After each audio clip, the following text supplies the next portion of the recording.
ci gaba wajen ne. Gaskiya wuri yayi kyau. Very nice. To shiga ciki.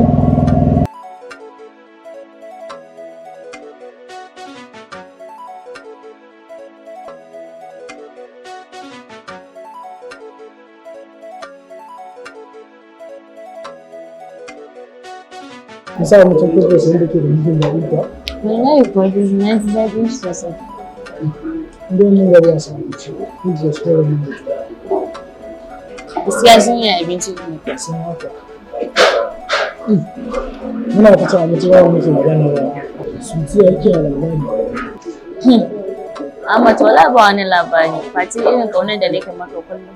Na gode da kula da ke ba. To ba dole ba. Duk da yake ta bako ne a garin nan. Ina da sunan muke magana. Kin tuna wani abokin nan da nake baki labari kuwa? Wa kenan? Kai da kike yakin manta da shi. Ai kai din ne makaranta kowa ya san ka. Ke ko? Wallahi kin cika zuwa. Dai wannan.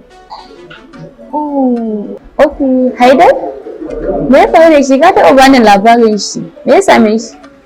Wallahi na ce ne da wakaci ne saboda na yi nisa da shi da shi ne ce ya ɗauki na da kwana amma kewa ke gani. Ta kyauta sosai hakan yana da kyau. Saboda kin ga kan mu dinga yallatin da kin ga na fi shi kusa da Gaskiya hakan yana kyau. shi yasa na ce ne ya dawo ɗaki na dinga kin ga mun samu sauƙi kin ga shi na nisa ne kuma yana kusa da shi. Cikin shi, mu matsala.